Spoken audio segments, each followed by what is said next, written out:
Hi, Dave from Last Cavalry. Well, today, after a wonderful weekend at the Dayton Wrightcon IMPS show, here we are at the United States Air Force Museum. Let's go have some fun. Okay, so we're inside, and thank God because it's bone-chilling cold out today. We're going to give you a little tour of some of our favorite exhibits. Okay, so the first thing I'm going to tell you is don't forget to look up. There's so much to see right above your head.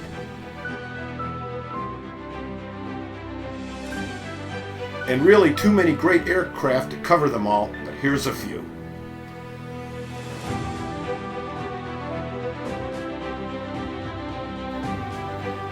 Here's one of the most iconic planes of the war, the Sopwith Camel.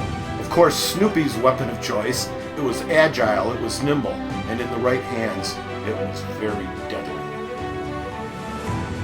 The Fokker DR-1, or simply the Fokker triplet. This is the image you get when you talk about World War I aircraft, and kudos to the Air Force Museum for not painting theirs entirely red. The Red Baron wasn't the only pilot to fly them. And this is the Richthofen exhibit. It's my only beef with the museum. There's artifacts missing. I have no idea what was supposed to be in those frames. But I won't complain too much. There are still plenty of artifacts and exhibits to see.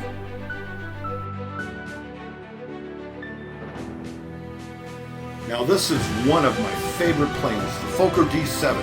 This paint scheme is incredible with the mauve fuselage and lozenge camouflage under the wings. It's just gorgeous.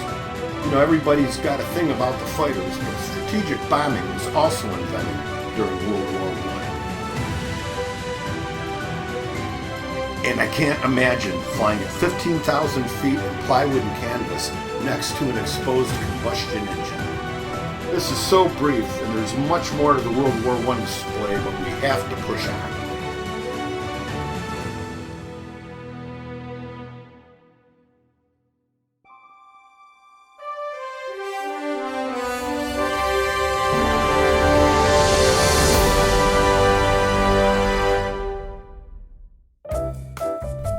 Okay, I'll just say it, dealer attendance was down.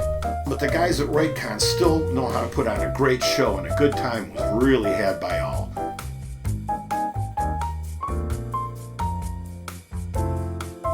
And Last Cavalry tables, man, we brought all sorts of product. Paints and supplies, figure kits of all sorts. And who doesn't like a good read? But the best part is getting to talk with you guys.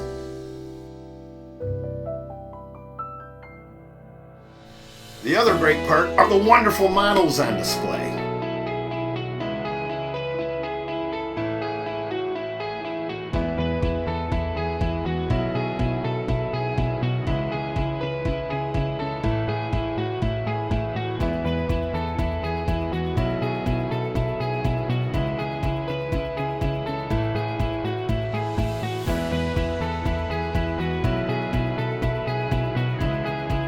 I never get enough time, to look at everything because I'm manning the booth, but I always try to get out for at least a half hour and at least do a good overview.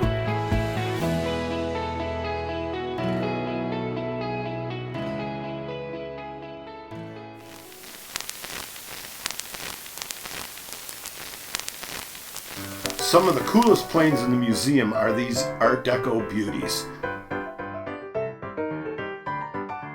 My favorite being this Boeing P-26 pea shooter. This is a replica painted in the 19th Pursuit Squadron colors and stationed in Hawaii in 1938. It's just a gorgeous aircraft.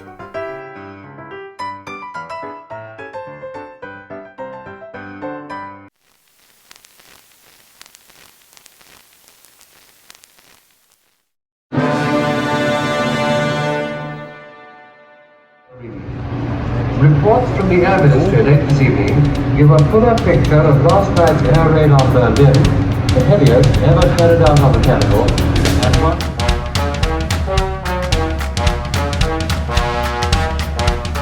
Oh boy, looks like somebody's model fell off the bench. I mean, this museum is really a must-see. Here's a quick montage of their extensive World War II collection.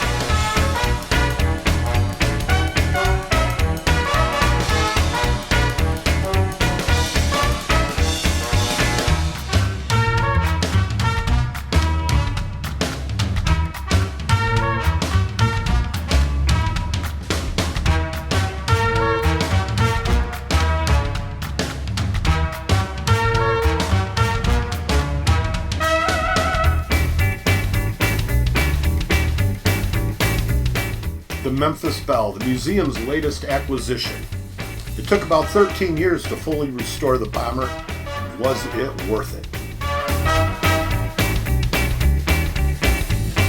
13 50 caliber Browning M2 machine guns in 9 firing positions. It was truly a flying fortress.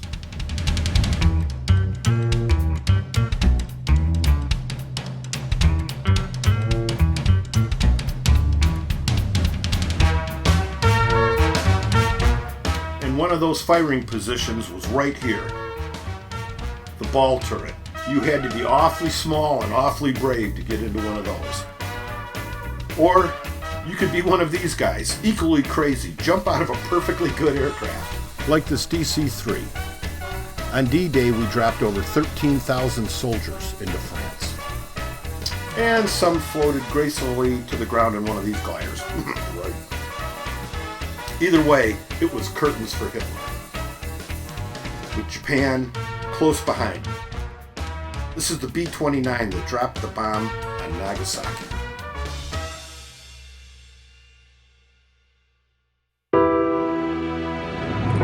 This is really an amazing museum and a very moving place. I recommend everybody come here.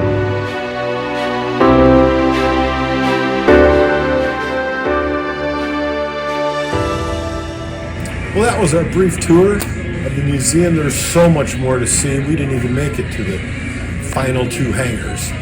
Again, I recommend you make the pilgrimage here. It's Dave Yoko's Last Cavalry TV. We'll see you real soon.